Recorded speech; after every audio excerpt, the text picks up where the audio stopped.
వట్టినాగులపల్లికి BRS ఎమ్మెల్యేల బృందం బయలుదేరి వెళ్లింది. వట్టినాగులపల్లిలో పొంగులేటి శ్రీనివాసరెడ్డి కుమారుడు భూ కబ్జా చేశారంటూ బీఆర్ఎస్ ఎమ్మెల్యేలు ఆరోపణలు చేస్తున్నారు. భూములను పరిశీలించి బాధితులతో మాట్లాడారు. 1400 కోట్ల విలువైన భూమిపై పొంగులేటి కన్ను పడిందన్నారు కేటీఆర్.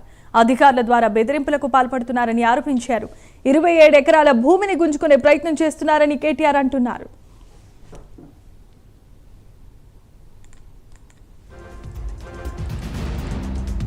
ఈ మంత్రి గారు వెంటనే రాజీనామా చేయాల్సిందే.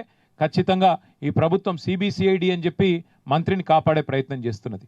నేను మా నాయకుడు కౌశిక్ రెడ్డి గారిని, మా సోదరుడు ఏం అనలేదు. నిజానికి ఆయన కేవలం అడిగింది ఒకటి, ఏ పార్టీ నీది అని అడిగిండు మాట్లాడుతుంటే. ఆయనను కూడా నిన్న దాడి చేసే ప్రయత్నం చేస్తూ ఉన్నారు. తప్పకుండా నేను మళ్ళీ ఒకసారి చెప్తా ఉన్నా, మా ఎన్ని రకాల మీరు డైవర్షన్ టాక్టిక్లు ప్లే చేసినా మిమ్మల్ని వదిలిపెట్టాం. ఖచ్చితంగా సభ నిన్న ఏదైతే తప్పుదోవ పట్టించే విధంగా, రాష్ట్ర ప్రజల్ని తప్పుదోవ పట్టించే విధంగా మీరేదైతే వ్యవహారం చేశారో మంత్రి రాజీనామా చేయాల్సిందే. అట్లయితేనే సిబిసిఐడి నిష్పక్షపాతంగా పనిచేయగలుగుతుంది, లేకపోతే చేయలేదు. సభా సంఘం వేయండి, మీరు తప్పు చేయకపోతే భయపడకండి. ఆ మంత్రి గారిని అవసరమైతే బర్తరఫ్ చేయాలని చెప్పి మేము ఇప్పుడు గవర్నర్ గారిని కలుస్తాము.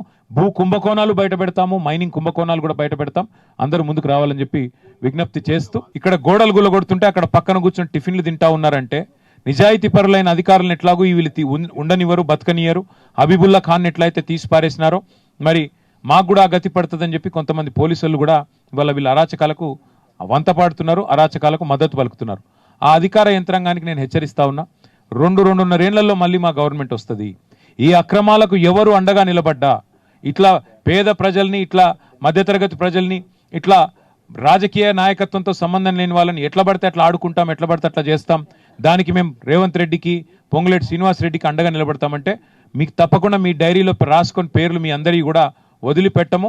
ప్రతి ఒక్కరి మీద కూడా రిటైర్ అయితే కూడా విచారణ జరిపిస్తాము. మీరు నిజాయితీగా మీ డ్యూటీ చేయండి, నిజాయితీగా డ్యూటీ చేయండి, న్యాయం వైపు నిలబడండి. ఈ మంత్రి గారు వెంటనే రాజీనామా చేయాల్సిందే. ఖచ్చితంగా ఈ ప్రభుత్వం సిబిసిఐడి అని చెప్పి మంత్రిని కాపాడే ప్రయత్నం చేస్తున్నది. నేను మా నాయకుడు కౌశిక్ రెడ్డి గారిని, మా సోదరుడు ఏం అనలేదు. నిజానికి ఆయన